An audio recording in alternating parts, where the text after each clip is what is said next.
Hello everyone, अपनी कुर्सी की पेटी बांध लीजिए क्योंकि आप देखना शुरू कर चुके हैं take off with SKT. SKT यानी कि मैं शालिनी कपूर तिवारी।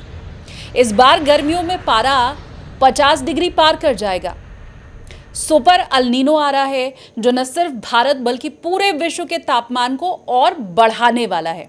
सुपर अल्नीनो क्या होता है, इसका आपके ऊपर प्रभाव क्या पड़ने वाला है, इसके पहले जब सुपर अल्नीनो आया था तब कितनी तबाही मची थी, ये सारी बातें समझने के लिए आज पॉडकास्ट में हमने इनवाइट किया है जीपी शर्मा सर को, director meteorology and climate change Skymet weather. Podcast में उन्होंने हमें ये क्लियरली बताया है कि सूखे शब्द का इस्तेमाल आईएमडी की तरफ से पहले ही बंद कर दिया गया है, लेकिन हाँ, सामान्य से कम बारिश होगी ये आईएमडी भी बोल रहा है, स्काईमेट का भी अभी यही फॉरकास्ट है। किस तरह से क्लाइमेट चेंज हो रहा है, हमारे जो बड़े शहर हैं उनके ऊपर क्या इम्पैक्ट पड़ेगा, आपके ऊपर क्या इम्पैक्ट पड़ेगा, और ये जो क्लाइमेट लगातार चेंज हो रहा है इसको रोकने में आप क्या सहभागिता निभा सकते हैं, ये सारी बात डिस्कस की गई है। बहुत वैल्यूएबल है आज का पॉडकास्ट, इसलिए रिक्वेस्ट मैं करूंगी कि आप आपके दोस्तों के साथ, रिश्तेदारों के साथ इसे ज़रूर शेयर करें, क्योंकि भविष्य में आने वाले खतरे और हमारा मौसम जिस तरह से बदल रहा है उन सबको इंगित करने वाला ये पॉडकास्ट है। आगे मिलवाऊं मैं आपको जीपी शर्मा सर से, उसके पहले रिक्वेस्ट कर दूं कि हमारा फर्स्ट माइलस्टोन है 1 मिलियन सब्सक्राइबर का, उसके बहुत नज़दीक हम पहुंच चुके हैं और इसीलिए आप लोगों से मैं रिक्वेस्ट करती हूं कि चैनल अभी तक अगर आपने सब्सक्राइब नहीं किया है तो प्लीज़ कर लीजिए। ज़्यादातर व्यूवर्स हमारे पॉडकास्ट देखते हैं लेकिन सब्सक्राइब नहीं करते हैं। पावर इससे हमारी बढ़ेगी, आपके लिए और बढ़िया कंटेंट और बड़े गेस्ट लेके हम आ पाएंगे। और चलिए अब आगे बढ़ती हूँ, मैं बोर्डिंग पास देती हूँ। पॉडकास्ट में मेरे साथ हैं जीपी शर्मा सर।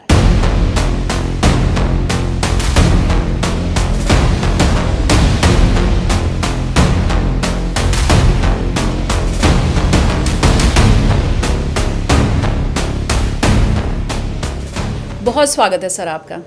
धन्यवाद। जिस समय हम लोग बात कर रहे हैं सर, मैं तो जिस हिसाब का मौसम भारत का देख रही हूँ ये मैंने पहले कभी नहीं देखा है। हम देख रहे हैं कि कश्मीर में बर्फ़ पड़ रही है, उत्तर भारत में बहुत ज़बरदस्त गर्मी है, और जो मौसम वैज्ञानिक है वो ये कह रहे हैं कि इस साल अल नीनो नहीं सुपर अल नीनो आने वाला है। तो सुपर अल नीनो के ऊपर तो मैं आगे चर्चा करूंगी, लेकिन ये जो ख़तरा बताया जा रहा है कि एक तो वैसे ही ग्लोबल वार्मिंग की वजह से टेम्परेचर हाई है और उसके ऊपर से सुपर अल नीनो का आ जाना कितना ख़तरनाक है। पिछले 10 साल सबसे गर्म साल रहे हैं।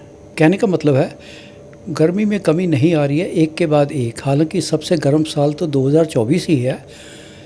जब तक 2026 के आंकड़े आएंगे तो मुझे आश्चर्य नहीं होगा कि 2026 सबसे ज़्यादा गर्म साल होगा। वजह यही बदलते मौसम, ग्लोबल वार्मिंग, क्लाइमेट चेंज। जो अल नीनो के कारण ग्लोबल वार्मिंग बढ़ती ज़रूर है। ग्लोबल वार्मिंग के कारण अल नीनो नहीं होता है, उसका कारण क्या है हमें नहीं पता। लेकिन जब भी अल नीनो होता है, प्रशांत महासागर में होता है, तो गर्मी और बढ़ जाती है। 70% ओशन हैं प्लैनेट अर्थ में एरिया वाइज।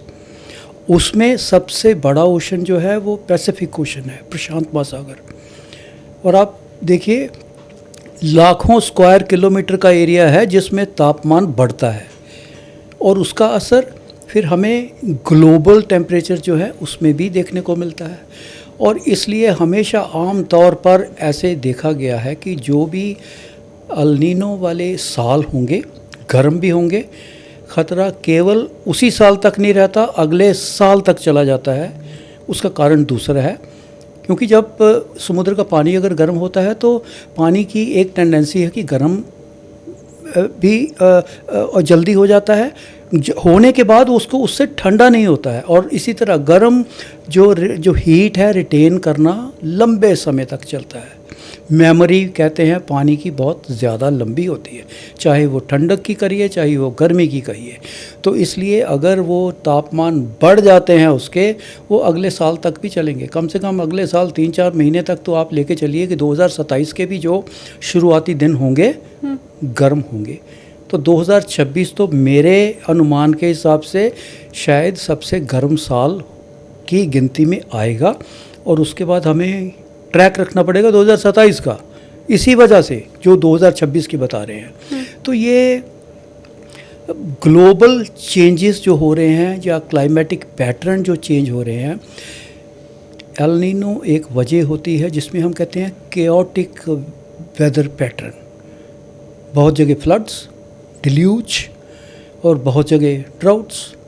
आपने देखा वाइल्ड फायर, आज कल की खबर में ही हिमाचल प्रदेश में कांगड़ा के क्षेत्र में बहुत बड़ी वाइल्ड फायर है।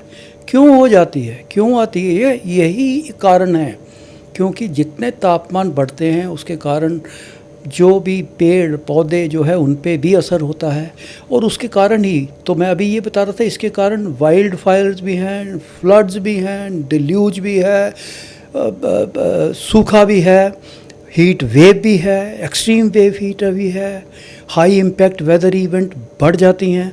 ये सब कुल मिला के हम कहें तो इसका ही असर है। मैं अप्रैल की शुरुआत में जब रिपोर्ट देख रही थी तो ये आ रही थी कि वर्ल्ड की 100 जो सबसे गर्म सिटी थी उनमें 96 इंडिया की थी। फिर उसके बाद अभी पिछले हफ्ते जो रिपोर्ट आई वो भी इसी ओर इशारा कर रही थी कि विश्व के 50 सबसे गर्म शहर में तकरीबन 44-45 शहर तो अकेले भारत के हैं। और ऐसी रिपोर्ट इसके पहले बहुत फ्रीक्वेंट मैंने पढ़ी हो या देखी हो, ऐसा नहीं हुआ। तो ये क्या वजह है? हम तो समझते हैं कि शायद जो रेगिस्तानी इलाका है वो सबसे ज़्यादा गर्म रहता होगा, पर विश्व के 100 सबसे गर्म शहर में 96 शहर भारत का होना, ये क्या बता रहा है? एक तो दुनिया के आप काफ़ी सारे शहरों की जब गिनती लेते हैं तो भारत का जियोग्राफिकल एरिया बहुत बड़ा है। बहुत कम देश ऐसे होंगे जिनका क्षेत्रफल, जिनका एरिया भारत से ज़्यादा है। ब्राज़ील छोड़ दीजिए, ऑस्ट्रेलिया छोड़ दीजिए, चीन का बहुत बड़ा एरिया है, रशिया का बहुत बड़ा है, पर मैं कह रहा हूँ गिनती के ऐसे देश होंगे जिनका क्षेत्रफल एरिया जो है भारत से ज़्यादा है। कहने का मतलब है कि भारत एक बहुत विशाल देश है, और उस विशाल देश के चलते जो चेंजेस हैं, जो वेदर पैरामीटर्स हैं, वो बहुत अनेक तरह के हैं। 7000 किलोमीटर लंबी कोस्ट लाइन है, मरुस्थल एरिया कहिए तो हज़ारों किलोमीटर का है। आप जंगल की करें, माउंटेन्स की करें, उससे भी बढ़ के है। जितनी वेरिएशन ज़्यादा है, जितनी वैरायटी ज़्यादा है, वो सब यही उसका ही एक कारण है कि हमारे जो उसका एक्सपेंस है, उसका जो गिनती है शहरों की, वो काफ़ी बाकी देशों से बहुत ज़्यादा है। और जहाँ तक गर्मी का सवाल है, ज़्यादातर जो उत्तर भारत के क्षेत्र हैं, पश्चिमी भारत के क्षेत्र हैं, ज़्यादातर ये उस गिनती में आते हैं। वो उसका भी रीज़न है जो हमारा लोकल हीटिंग या हमारे इंडियन सब कॉन्टिनेंट पे जो वेदर सिस्टम जिसके कारण ये बदलाव आता है, वो तो हैं ही हैं। एटमॉस्फेयर में कोई बैरियर नहीं है, इट्स ए डायनेमिक स्टेट। हमारे पश्चिम में आप देखें, वहाँ भी ऐसे ही क्षेत्र हैं जिनमें आजकल के दिनों में तापमान 50 डिग्री के आसपास पहुँचा है। बॉर्डर के उस तरफ की बात करें तो 48, 49, 50 डिग्री आए दिन याद यही तापमान है। और हवाएं प्री मानसून सीज़न तक तो पश्चिम या उत्तर पश्चिम की दिशा से जो उस हीट को, चाहे आप एडवेक्शन कहें, चाहे उसको ट्रांसपोर्ट करें, वो सब हीट कहीं नहीं जा रही, वो उस माध्यम से भी हमारे ऊपर आ रही है। तो एक तो हमारे आसपास जो वेदर सिस्टम है उनके कारण, क्योंकि अभी तो पश्चिमी विक्षोभ है नहीं, कोई भी एक्टिव है नहीं, पिछले कई दिनों से कोई बरसात नहीं हुई है, ना तो राजस्थान में या पंजाब हरियाणा में, दिल्ली में सूखा है बिल्कुल पिछले काफ़ी दिनों से। तो हीट एक्यूमुलेशन के कारण, और वो जो हीट पश्चिम की दिशा से ट्रांसपोर्ट हो रही है, जो एडवेक्ट हो रही है, उसके मिले जुले असर के कारण हमें एक्सट्रीम टेम्परेचर देखने को मिल रहे हैं। 48 डिग्री के पार तो काफ़ी जगह टेम्परेचर हो गया इस बार। हालांकि गनीमत ये है कि अगर आप कुछ साल पहले की बात करें तो तापमान 50 डिग्री भी सेल्सियस टच किया था। फलौदी राजस्थान में 50 डिग्री हो गया था, 50 से भी ज़्यादा 51 डिग्री तक चला गया था। तो इस बार अभी तक तो रिकॉर्ड्स के हिसाब से तो 50 नहीं पहुंचा है, 48 से काफ़ी ज़्यादा हैं। पर कोई आश्चर्य की बात नहीं होगी कि कई जगह 50 पहुंच भी चुका होगा। हर जगह तो आप तापमान मेजर कर नहीं सकते। आपके जो भी स्टेशंस हैं किसी लोकलाइज होंगे, और ये तापमान इतना ज़्यादा बदलता है, 5 किलोमीटर, 2 किलोमीटर, 10 किलोमीटर। अब दिल्ली की बात करें आप, हर रोज़ जो रिज ऑब्जर्वेटरी है लोकल, उसका तापमान सबसे ज़्यादा होता है। कल का तापमान भी आप करें वो 45 से पार था। दिल्ली का तापमान बात करें तो 43.4 था। तो ये लोकल चेंजेस भी जो हैं वो मैटर करते हैं। तो तभी मैंने कहा कि कोई आश्चर्य की बात नहीं होगी कि किसी किसी जगह तापमान 50 के पार चला गया होगा। ठीक है, केवल हम हर जगह उसकी मेजरमेंट नहीं कर सकते हैं। और वैसे भी अगर हम कहें कि तापमान 47-48 है, ये सभी के सभी तापमान जो है, जो सेंसर्स हैं तापमान के लिए, वो एक शेडेड एरिया में उनको रखा जाता है। They are never exposed to open sunshine, नहीं।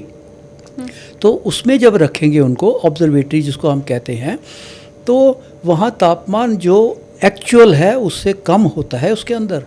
जो हम सड़क के तापमान है, टारमैक पे तापमान है, हवाई जहाज़ों के उड़ने के लिए जो रनवे का तापमान है, उसमें आप जितने भी अभी के आंकड़े हैं कंफर्टेबली आप 4-5 डिग्री और ऐड कर सकते हैं।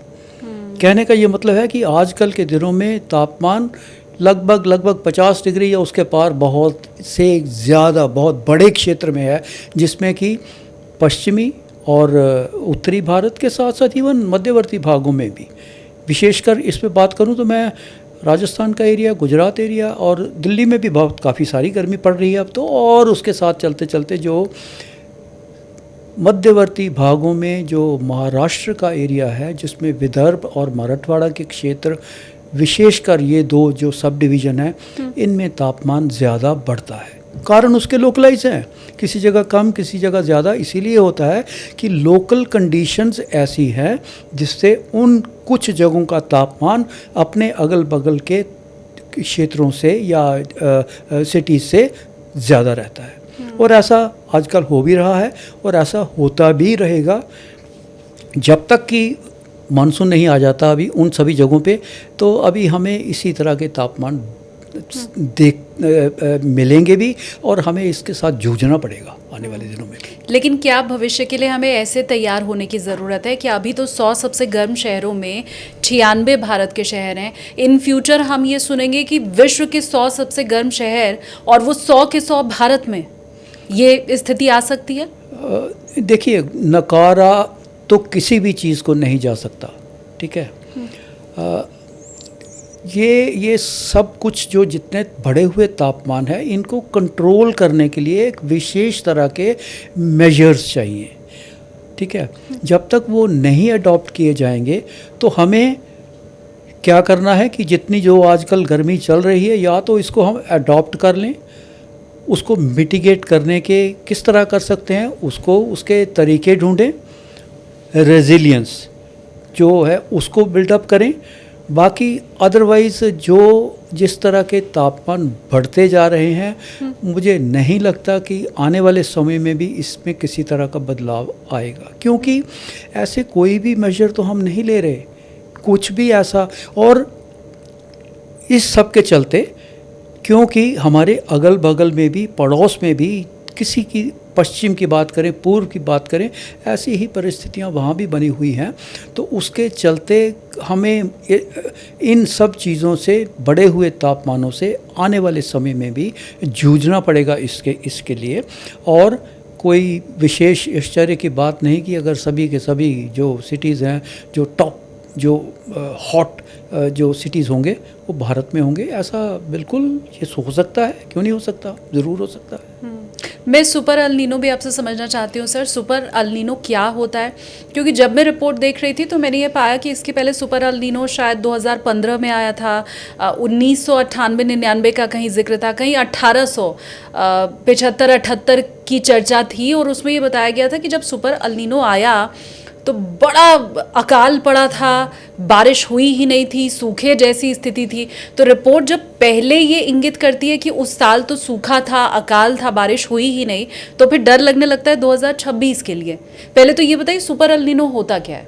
देखिए, सुपर एल नीनो वैसे तो जो सुपर हम प्रीफिक्स अटैच करते हैं वो एक इनफॉर्मल सी टर्म है, एक वो कॉइन की गई है ज़्यादातर मीडिया से। कोई भी चीज़ अगर जब बहुत तेज़ होती है, बहुत भारी होती है, इस तरह से कोई इवेंट हो, तो उसके साथ हम प्रीफिक्स अटैच कर देते हैं सुपर। अदरवाइज साइंटिफिक लिटरेचर में या साइंटिफिकली जाना हो तो कोई सुपर एल नीनो नहीं होता है, सिर्फ एल नीनो है ना। Weak, moderate, strong, very strong पे आके रुक जाएगा। सबसे ज़्यादा अगर हम तुलना करें तो सुपर एल नीनो का मतलब है कि वेरी स्ट्रॉन्ग एल नीनो। तो साइंटिफिकली ये है, पर क्योंकि हम सब यूज टू हो गए हैं कि भाई सुपर एल नीनो सभी लोग कह रहे हैं, तो इवन साइंटिफिक कम्युनिटी में भी थोड़ा चलो बोलो सुपर एल नीनो बोलो। अदरवाइज ऐसी कोई साइंटिफिकली टर्म ऐसी नहीं है सुपर एल नीनो। पर आपने जिक्र किया 1800 का, देखिए 1800 जो आज के दिनों की बात करें, हमारे जो progress in science and technology वो 1800 में नहीं थी। वैसे शुरुआत तो 1600 में हुई थी एल नीनो की। कहते हैं कि जब वो फिशरमैन साउथ अमेरिका में पेरू के पास जो थे, जब उन्होंने नोट किया कि कुछ कुछ सालों में जो मछलियां हैं वो बहुत कम है, उनकी डेथ रेट बहुत ज़्यादा हो गई। कारण ये था कि वो पानी गर्म था, पर उनको उन दिनों नहीं पता था कि क्या है ये, पर होता था ये। अब हम बात कर रहे हैं 1600 की, मतलब 400 साल से भी ज़्यादा की बात है। तब से शुरू हुआ था फिनोमिना, तब भी था, लेकिन इसको कॉइन नहीं की गई थी टर्म। उन्होंने उसको क्रिसमस चाइल्ड वगैरह कह के, जिसको कि दूसरी भाषा में, उनकी भाषा में वो होता है, और एल नीनो उसी को ही कहा जाता है। 1800 के बाद से हालांकि सबसे ज़्यादा अगर इसका जो साइंटिफिकली प्रूव करने का टाइम आया या एग्जिस्ट करने का टाइम आया तो वो 1897 में शुरू हुआ था, ठीक है। पर मैं तो कहता हूँ उस वक्त भी जो एल नीनो को ट्रैक करने के, असेस करने के, फोरकास्ट करने के, उन दिनों हम कहीं आसपास भी नहीं थे। कोई स्पेस बेस्ड प्लेटफॉर्म नहीं था, कोई ओशन प्लेटफॉर्म नहीं थे, ओशन सरफेस के बुईज वगैरह जो होते हैं। आजकल की बात करें तो चप्पे चप्पे पे ओशन के तापमान मापने के लिए उसके लिए गैजेट्स हैं, स्पेस बेस्ड आपके पास प्लेटफॉर्म है, सैटेलाइट्स हैं। किसी भी वक्त 24/7 वो लगातार क्रिया जारी है। इसी तरह ओशन सरफेस पे भी एरे बना हुआ है, ग्रिड बनी हुई है, एरे बना हुआ है लगातार उसका तो हाँ, उन दिनों भी ज़रूर एल नीनो था ज़रूर, लेकिन मैं कहता हूँ कि जो क्रेडिबिलिटी ऑफ डेटा आज के समय में है वो शायद उस समय की ना हो। ज़्यादातर हम मानते हैं कि हाँ, जो रिलायबल डेटा आना, अगर हम कहें कि वो 1950 के बाद से काफ़ी अच्छा हो गया डेटा। तो उसके बाद से आया है सुपर एल नीनो 1950 के बाद से? 1950 से लेके अब तक 6 बार सुपर एल नीनो है। अच्छा, 6 बार, और अलग अलग समय पे। देखो लगातार इसमें थोड़ा गैप रहता है। जैसे आपने 2015-16 का जिक्र किया, एक सुपर एल नीनो था। उससे पहले जो हुआ था वो 1997-98 97-98 में तब हुआ था। हालांकि एल नीनो खुद अपने आप में 2 साल बाद भी हो सकता है, 5 साल बाद भी हो सकता है, लेकिन सुपर एल नीनो जनरली एक डिकेड, दशक निकल जाता है दूसरा सुपर एल नीनो आने के लिए। तो ये निकल गया 15 के बाद 26, 15 के बाद 26, तो 10 साल हो गए। उसके पहले में से मैंने बोला 97-98, तो आप वो भी करें, वो भी काफ़ी 15 साल से ज़्यादा का समय निकल गया। इसी तरह 72-73 का जो सुपर एल नीनो था वो ज़्यादा, सबसे ज़्यादा गंभीर या सीवियर था वो है। बेसिकली आपने पूछा कि एल नीनो होता क्या है, तो होता ये है कि जैसे प्रशांत महासागर का मैं जिक्र कर रहा था, प्रशांत महासागर के इक्वेटोरियल रीजन में जब तापमान सामान्य से ज़्यादा बढ़ने शुरू हो जाते हैं तो इसकी ट्रैकिंग शुरू हो जाती है एल नीनो की। 3 स्थितियाँ होती हैं। एक तो आपने ला नीना का भी नाम सुना है, वो उसका भी जिक्र आता है। ला नीनो का उल्टा जो है वो एल नीनो है। इन दोनों के बीच में ये दो में अगर कुछ भी नहीं है तो न्यूट्रल है। तो एक एनसो न्यूट्रल है, एक ला नीना है और एक एल नीनो है। तीनों ही प्रशांत महासागर के इक्वेटोरियल रीजन में, जो कि लाखों किलोमीटर का एरिया है, जहाँ पे लगातार 24/7 वहाँ पे तापमान की मेजर किया जाता है। उसके साथ साथ और भी मेजरमेंट्स हैं, वो भी सब संज्ञान में लिया जाता है उनको। तो उस क्षेत्र में उनको नीनो रीजन कहते हैं, जहाँ पे ये तापमान नापे जाते हैं। 4 रीजन हैं, नीनो 4, नीनो 3.4, नीनो 3 और नीनो 1+2। नीनो 3.4 इसलिए कुछ वो नीनो 4 का रीजन है, कुछ नीनो 3 का, दोनों को मिला के बीच में एक एरिया नीनो 3.4। तो 4 नीनो इंडेक्स आते हैं प्रशांत महासागर के इक्वेटोरियल रीजन में, और उनके बेस पे ही ये जो है अल नीनो या ला नीना या न्यूट्रल, इसकी स्थिति का संज्ञान लिया जाता है। अल नीनो के लिए जो नीनो 3.4 का एरिया है, उसमें जो तापमान होंगे वही मार्कर है अल नीनो का। उसको हम ONI कहते हैं, oceanic Nino index. Oceanic Nino index जो है लॉन्ग टर्म वेरिएशन टेम्परेचर्स की जो है नीनो 3.4 रीजन में, उसके बेस पे ही उसको लगातार मॉनिटर किया जाता है, असेस किया जाता है और फिर प्रिडिक्ट किया जाता है। जो कि इस बार हम देख रहे हैं कि तापमान लगातार बढ़ रहे हैं, काफ़ी तेज़ी से बढ़ रहे हैं। पिछले 7-8 सप्ताह की ही बात करें तो कम से कम लगभग 1 डिग्री तापमान बढ़ गया है वहाँ। 1 डिग्री तापमान बहुत होता है, समुद्र के तापमान वेरी नहीं करते हैं। यहाँ हम बात करते हैं 47, 48, 50 डिग्री की, समुद्र का तापमान कभी भी नहीं 32 डिग्री से ऊपर नहीं जाता है, उससे कम ही रहता है। और जब 28-30 भी पहुँच जाए तो तभी हम कहते हैं कि साइक्लोजेनेसिस, साइक्लोन बनेंगे, वो तभी बनते हैं उस वक्त 26 से ऊपर। तो ये समुद्र के तापमान जो है वो लगभग इसी रेंज में जब आ जाते हैं तो तभी ही ये अल नीनो की स्थिति बनती है। और जैसे मैंने बोला, 2 डिग्री सामान्य से तापमान बढ़ जाता है तो वो सुपर एल नीनो की कैटेगरी में आ जाता है। सबसे ज़्यादा जो मैंने 6 का जिक्र किया, 6 सुपर एल नीनो, सबसे ज़्यादा तापमान आज तक कभी बढ़ा है। हालांकि एक साथ नहीं बढ़ता है, ये काफ़ी लंबे समय के लिए हो सकता है, 6, 7, 8 महीने के लिए बढ़ते हैं धीरे धीरे तापमान। बीच में एक पीक आ जाती है, एक पीक आती है, उसके बाद फिर तापमान घटने शुरू हो जाते हैं। तो जो पीक है उसकी सुपर एल नीनो की, आज तक मैंने जो आंकड़े देखे हैं 2.5 डिग्री सेल्सियस तक तापमान बढ़ा है सामान्य से। और जब भी 2 डिग्री सेल्सियस या उससे ज़्यादा बढ़ जाता है तो उसको ही हम सुपर एल नीनो कहते हैं। आज के दिन की बात करें तो अभी उस क्षेत्र में तापमान मुश्किल से 0.5 डिग्री सेल्सियस बढ़ा है, वो भी पिछले 2 सप्ताह में ही। अभी तक उससे भी कम चल रहा था, करीब 0 चल रहा था। तो अभी शुरुआत है, अगर आप कहें तो एल नीनो कंडीशन जो न्यूट्रल चल रही थी उसको एल नीनो में बदलने के लिए ट्रांजिशन पीरियड है, अभी चल रहा है और अभी तो इसकी शुरुआत है। हाँ, जैसे मैंने कहा कि तापमान बहुत तेज़ी से बढ़ रहे हैं, तो हो सकता है एल नीनो भी हमें बहुत जल्द ही देखने को मिलेगा। जैसे पहले एक्सपेक्टेशन थी कि जुलाई निकल जाएगा शायद, लेकिन अब तो ऐसा है कि हो सकता है जून के अंत आते आते भी हमें एल नीनो की स्थिति देखने को मिल सकती है प्रशांत महासागर में। CNN की एक रिपोर्ट में देख रही थी सर, उसमें ये बोला गया कि 1950 के बाद ये सबसे ख़तरनाक अल नीनो हो सकता है, और इसमें कहा गया कि 97-98 जैसी सूखे की स्थिति बढ़ सकती है। इनफैक्ट IMD की रिपोर्ट जो 1 महीने पहले आई थी, वो जब मैं पढ़ रही थी तो उसकी भाषा ऐसी लगी मुझे, उसमें क्लियरली सूखे का जिक्र तो नहीं था, पर वो जिस ढंग से लिखी गई थी और ये बताया गया था कि सामान्य से बहुत कम बारिश होगी, तो वो पढ़ने में ऐसा लग रहा था कि बस उन्होंने कह नहीं दिया है कि सूखा पड़ेगा, पर इशारा शायद उसी ओर है। क्या स्काईमेट भी ये मान रहा है, या आप लोगों का प्रेडिक्शन आगे सूखे की तरफ क्या इशारा करता हुआ दिखाई दे रहा है? IMD ने सूखा शब्द यूज करना बंद कर दिया है।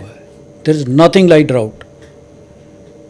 ऑफिशियल जो लैंग्वेज भी यूज़ करते हैं या आंकड़ों में उसकी जब परिभाषा करते हैं तो ड्राउट अब निकाल दिया, वो शब्द अब नहीं है। ये 2016 में हुआ था, 2015 या 2016 के बाद से। ऐसा क्यों हुआ?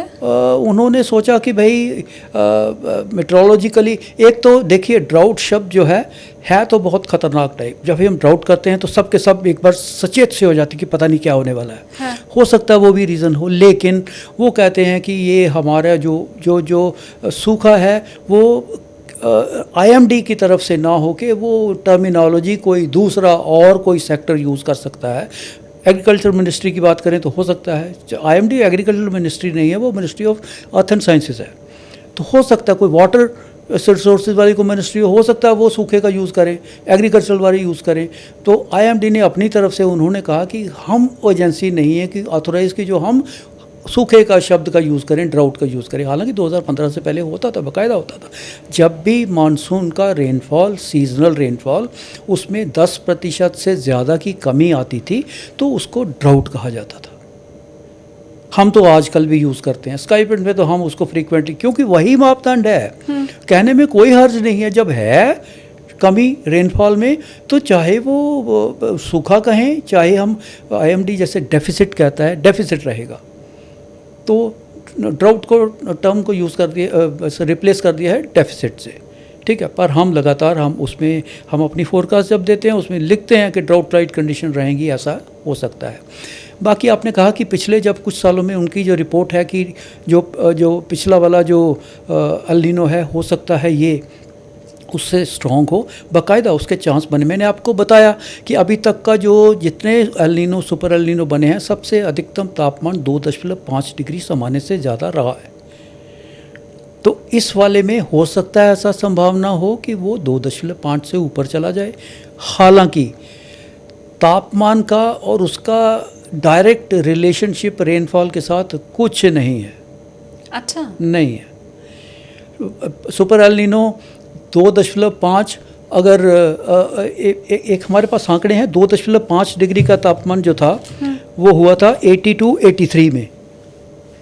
और उस साल जो मॉडरेट ड्राउट हुआ था जिसमें कि रेनफॉल जो है 14.5% कम रहा था सामान्य से, लॉन्ग पीरियड एवरेज जिसको बोलते हैं। और सबसे ज़्यादा तापमान उस जो सूखा पड़ा है वो हुआ है 72-73, 72-73 में, जिसमें कि रेनफॉल एक सीवियर ड्राउट था। सबसे ज़्यादा सीवियर ड्राउट है तो उस साल पड़ा था 24% रेनफॉल कम हुआ था। तो तब जो सुपर एल नीनो उसका सब पीक जो टेम्परेचर था 2.3 था, जबकि उससे पहले 2.5। और ऐसा कोई, और आपने 97, 98, 97, 98 का जिक्र किया, वो भी सुपर एल नीनो था पर रेनफॉल नॉर्मल था उन दिनों। अच्छा, ऐसा भी इंसिडेंट है, 102% रेनफॉल हुआ था। वो एक एक्सेप्शन है, हालांकि वही एक्सेप्शन नहीं, उसके चलते पहले भी हुआ है कि भाई सुपर एल नीनो के चलते चलते एक ये 57-58 में भी 2.2 डिग्री का तापमान में फ़र्क था, पर वो भी एक नॉर्मल था। हालांकि उस वक्त रेनफॉल हुआ था 98%, सामान्य से 2% कम। 97-98 में 2% ज़्यादा। टोटल 6 जो सुपर एल नीनो हुए हैं 1950 के बाद, उनमें से 2 नॉर्मल भी रहे हैं, 1 साल बिलो नॉर्मल रहा है, 9% तक की कमी थी, 2 मॉडरेट ड्राउट रहे हैं, जिसमें एक जो 2015 की बात करते हैं तब भी 14%, 15% कम था रेनफॉल। तो 2 मॉडरेट ड्राउट, लाइट या मॉडरेट कहेंगे अगर, क्योंकि 15% से नीचे का अगर कमी रहती है तो उसको हम जनरली लाइट भी ड्राउट कहते हैं। तो 2 लाइट या मॉडरेट ड्राउट, 1 सीवियर ड्राउट जिसका मैंने अभी जिक्र किया कि 24% रेनफॉल कम था। तो 6 में से कम 50% जो है 2 बार तो नॉर्मल है और 1 बार बिलो नॉर्मल है। तो ऐसा कुछ नहीं, 2 चीज़ें कि ज़रूरी नहीं है कि हर सुपर एल नीनो या एल नीनो जो आएगा वो आपको ड्राउट दे के जाएगा, नहीं, ऐसा ज़रूरी नहीं है। और ऐसा भी नहीं है कि जितना सीवियर या स्ट्रॉन्ग एल नीनो होगा उसका उतना ही सीवियर इम्पैक्ट होगा वेदर पैटर्न पे और क्लाइमेट पे। नो, उसका कोई ऐसा कोई रिलेशन नहीं है। 2004 की बात करें तो वो भी एक एल नीनो था, बहुत माइल्ड एल नीनो था, सीवियर ड्राउट था। तो माइल्ड एल नीनो के चलते भी सीवियर ड्राउट हुए हैं, और सीवियर एल नीनो के चलते हुए भी मॉडरेट ड्राउट भी हुए हैं और नॉर्मल रेनफॉल भी हुआ है। हाँ। तो उसमें कोई रॉबस्ट रिलेशनशिप जिसको कहते हैं ऐसा कुछ नहीं है। अभी तो इस बार तो नोवा की रिपोर्ट में भी उन्होंने बताया है कि स्ट्रॉन्ग या सुपर एल नीनो का ये कतई मतलब नहीं है कि एक बहुत भयंकर सूखा पड़ने वाला है। जितना ज़्यादा स्ट्रॉन्ग इवेंट हो जाए उसका मतलब ये भी होता है कि वो इवेंट होगी, उसके चांसेस बढ़ जाते हैं। नहीं तो कई बार होता है, क्योंकि यही एक इवेंट है जो सबसे लंबे समय के लिए चलती है। इसकी फोरकास्ट मार्च अप्रैल में आके अगले साल तक चलती है। प्रोजेक्शन, मॉडल प्रोजेक्शन लगभग 8-9 महीने का एक साथ में प्रोजेक्शन आता है। तो कभी कभी ऐसा होता भी है कि हो सकता है बीच में कलेप्स भी कर जाता है। 2014-15 में हुआ था, बीच में कलेप्स हो जाता है। तो जितना स्ट्रॉन्ग इवेंट है उसका इतनी श्योरिटी है कि ये इवेंट होगी और वो चलती रहेगी। पर एक बार फिर से उसके डायरेक्ट कोरिलेशन कोई नहीं है कि किस तरह का सूखा, कितना सूखा पड़ेगा, कब पड़ेगा, उसके बारे में कहना बहुत मुश्किल है। और ज़रूरी नहीं है कि एक स्ट्रॉन्ग सुपर एल नीनो आपको एक सीवियर ड्राउट दे के जाए। इस बार ऐसा कोई प्रेडिक्शन है आप लोगों की तरफ से या स्काई मेट की तरफ से 2026 में कि ड्राउट है या नहीं है? देखिए, दोनों का फोरकास्ट अगर आपने हमारा भी देखा होगा, हमने बिलो नॉर्मल रेनफॉल दिया हुआ है, आईएमडी ने भी बिलो नॉर्मल ही दिया हुआ है। एक तो रीज़न उसका ये है कि क्योंकि इतने लंबे समय का फोरकास्ट है, जैसे जैसे इवेंट से हम दूर जाते हैं तो रिलायबिलिटी उसकी कम होती रहती है प्रेडिक्शन की।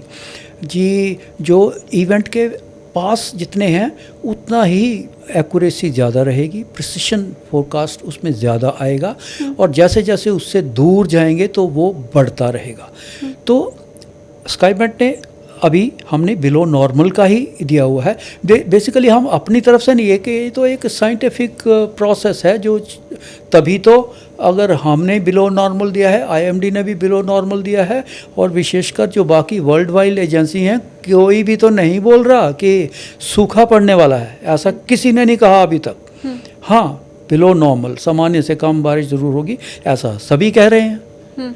तो एक मत तो ये है कि ड्राउट कहना शुरुआती दिनों में बहुत मुश्किल है, चाहे कोई भी एजेंसी हो।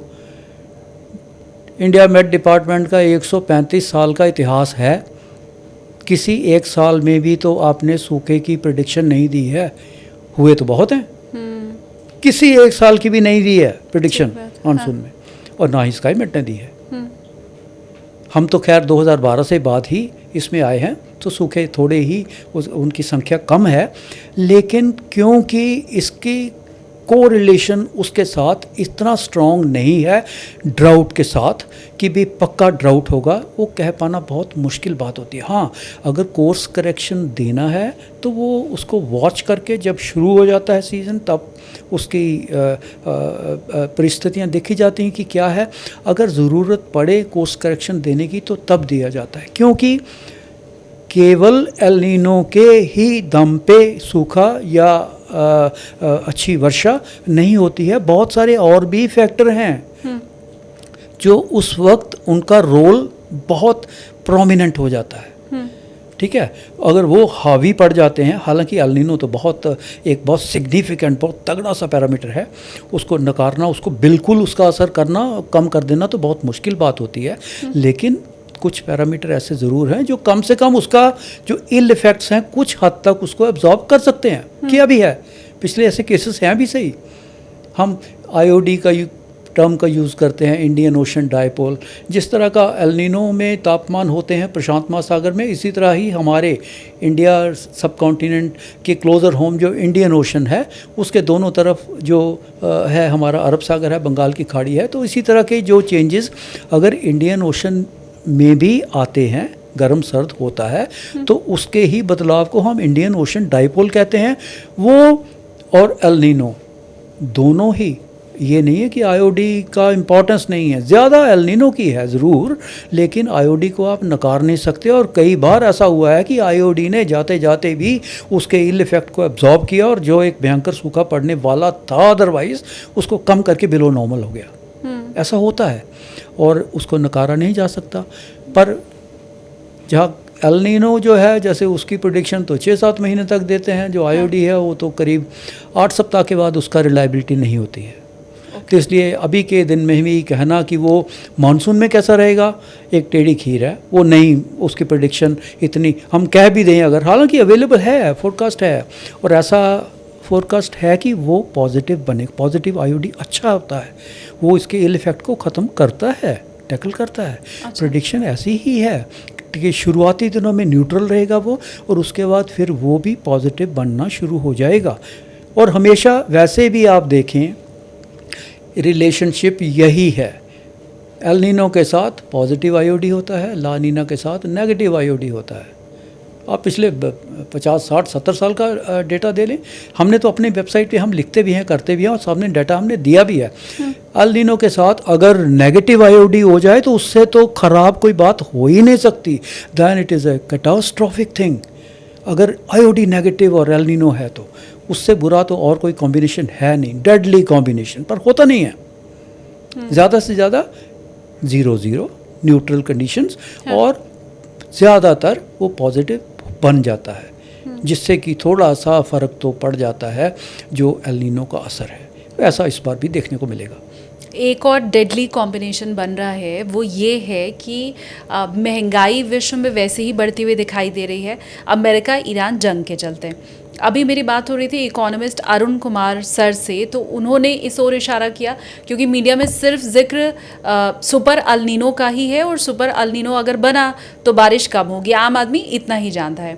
उनकी तरफ से ये अंदेशा जाहिर किया गया कि जिस हिसाब से इन्फ्लेशन बढ़ने की बात कही जा रही है, ऑयल प्राइसेस वैसे ही हाइक हैं, ऐसी स्थिति में बारिश भी अगर कम होती है सुपर अल नीनो के चलते, तो फिर ये कोड़ में खाज वाला काम करेगा।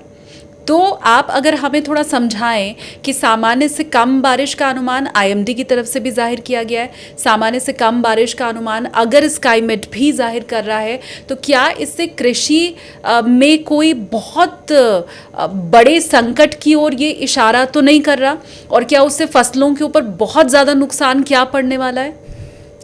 देखिए, एल नीनो जब भी होता है, पूरा हमारा देश एक जैसा एक ही समय पर प्रभावित नहीं होता है।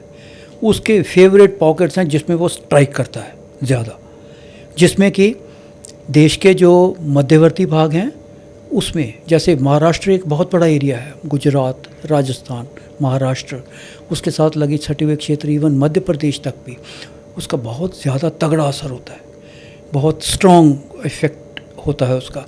हाँ, कम होता है तो देश के आप दक्षिणी भाग जैसे तमिलनाडु, केरल, साउथ इंटीरियर कर्नाटका, पूरा नॉर्थ ईस्ट इंडिया, इनमें उसका असर थोड़ा कम देखने को मिलता है। ज़्यादातर आंकड़े यही दर्शाते हैं।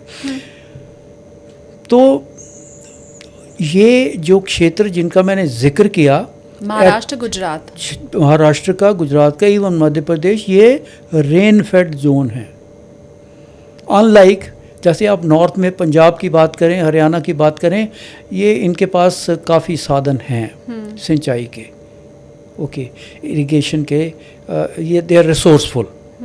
वेयरएज जो मध्यवर्ती क्षेत्र हैं जिनका मैंने अभी महाराष्ट्र समेत गुजरात का, ये रेन फेड जोन है। ये कोर मानसून जोन है, और कोर मानसून मंथ में अगर रेनफॉल कम होता है तो ये रेन फेड एरिया में प्रॉब्लम ज़्यादा बढ़ जाती है। तो उसके चलते कृषि क्षेत्र तो प्रभावित होगा ही। अब हम एग्रीकल्चर एक बहुत एक ब्रीफ सी टर्म है जिसको हम लेके, उसके साथ जुड़े हुए बहुत सारे और पहलू भी हैं। वर्षा कम होने के साथ साथ अभी की रिपोर्ट में ही आप देख रहे हैं कि देश में कोई 166 रिजर्वायर हैं मेन, उनमें से करीब 40% ऐसे हैं जिनमें कि उसका लेवल चिंताजनक है आज के दिन में, क्योंकि ना तो आपकी सर्दियों में वर्षा अच्छी हुई है जनवरी फरवरी में। अगर पहली मार्च से अभी तक की बात करें तो बहुत सारे क्षेत्रों में, देश के 1/3 हिस्से में जो डिस्ट्रिक्ट हैं उनमें वर्षा बहुत कम हुई है। कुल मिला के आंकड़े करें तो हो सकता है सामान्य सी है, प्री मानसून की वर्षा सामान्य ही है, लेकिन उसके डिस्ट्रीब्यूशन ऐसा है कि बहुत सारे क्षेत्र ऐसे हैं जिसमें 30% से ज़्यादा डिस्ट्रिक्ट हैं जिनमें वर्षा कम है। तो जो रिजर्वेयर उन जगहों पे होंगे उनमें तो वर्षा के कारण उनका लेवल बहुत कम है। तो जो सिंचाई के साधन हैं वो बहुत सीमित रह जाते हैं। वर्षा कम होने से केवल रिजर्वायर के लेवल ही नहीं, जो हम सॉइल मॉइस्चर की बात करते हैं, अंडर सब जो वाटर है, वाटर टेबल की बात करते हैं, उस पर असर पड़ता है। कृषि के साथ जुड़े हुए ये जो water table, soil health, soil moisture, सब सरफेस वाटर, ये सब उसके साथ ही जुड़े हुए सब प्रश्न हैं। जब वर्षा कम होगी तो हमें आर्टिफिशियल जो मेजर्स हैं वो लेने पड़ेंगे, मतलब इरिगेशन करना पड़ेगा। उससे क्या होगा, किसान का खर्चा बढ़ेगा, किसान को उस पर भी खर्चा करना पड़ेगा, उसको खर्चा। आपने इन्फ्लेशन की बात की तो वो कैसे आएगी, जैसे जैसे आपके खर्चे जो, अगर सामान्य से वर्षा आ जाती है, बढ़िया हो जाती है, तो किसान को कोई चिंता नहीं रहेगी। हाँ। पर वर्षा जब नहीं आई है तो उसको तो प्रोएक्टिवली सोचना पड़ेगा कि भी करना क्या है। ये नहीं है कि उसको आज अगर वर्षा चाहिए तो वो आज ही सोचेगा, वो पिछले 10-15 दिन से सोचना शुरू करेगा कि मुझे वर्षा की कब ज़रूरत है, और अगर वो नहीं आ रही है तो उसका संकल्प, उसका क्या करना है, उसको करने के लिए, उसको इरिगेशन के लिए, अपनी सिंचाई करने के लिए दूसरे अल्टरनेट मेथड ढूंढने पड़ेंगे। उसमें उसकी कॉस्ट इन्वॉल्व है, तो वो उसमें ऐड करेगी। फर्टिलाइज़र वैसे ही महंगा है, फर्टिलाइज़र उससे भी बहुत फ़र्क पड़ता है। ठीक है, देखिए कुल मिला के जैसे आपने जो भी सिनेरियो आपने पेंट किया वो चिंताजनक तो ज़रूर है। ये सभी चीज़ें आपस में एक इंटरलिंक्ड हैं, और जितने सप्लाई चेन सेक्टर्स हैं उसमें इसका असर पड़ता है मौसम का। सप्लाई चेन सेक्टर, आप देखिए, मैंने इरिगेशन की बात की, आप हाइड्रो इलेक्ट्रिसिटी की बात करिए, आपके बहुत सारे प्रोजेक्ट हैं वो नहीं चल पाएंगे। हाँ। पूरी क्षमता के साथ नहीं चल पाएंगे तो उसमें भी कमी आएगी। तो एक के बाद एक, चाहे हम एग्रीकल्चर के साथ, इरिगेशन के साथ, हाइड्रो इलेक्ट्रिक पावर के साथ, और उसके साथ दूसरे जो सप्लाई चेन और जो सेक्टर्स हैं, एक के साथ एक, सब जो जिनका तालमेल है, जुड़े हुए हैं, उन सब में ही उसका असर पड़ेगा। तो वर्षा अगर कम होती है, बिलो नॉर्मल होती है, अगर सूखा ना भी हो, हमने देखा 2023 का एल नीनो, जबकि सामान्य से वर्षा कम हुई थी, केवल 6% कम हुई थी, लेकिन जितने भी आपके पल्सेस, ऑयल सीड्स वगैरह, वो रिकॉर्ड लो थे। तो उसका असर हमें 6% वर्षा के साथ ही हमें उसका देखने को मिला, जिसमें कि करीब बहुत सारे सेक्टर्स में तो बहुत जगह त्राही कि भाई इस बार बहुत ख़राब हुआ। तो और अगर खुदा न खास्ता अगर एक ड्राउट पड़ जाता है, ड्राउट अगर मॉडरेट से सीवियर ड्राउट आता है, तो फिर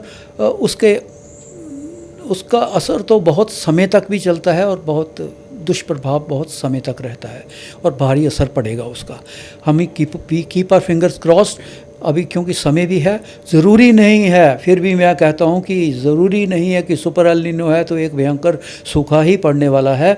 कुछ ठीक भी हो सकता है, हम उसकी उम्मीद भी रखेंगे, ऐसी बात नहीं है। अगर बिलो नॉर्मल पे आपके भी रुक जाता है, इंडियन ओशन डाइपोल अच्छा बन जाता है, वो उसको किसी न किसी तरह उसका प्रभाव कम करके, टैकल करके अगर हो जाता है, तो nothing better than like this.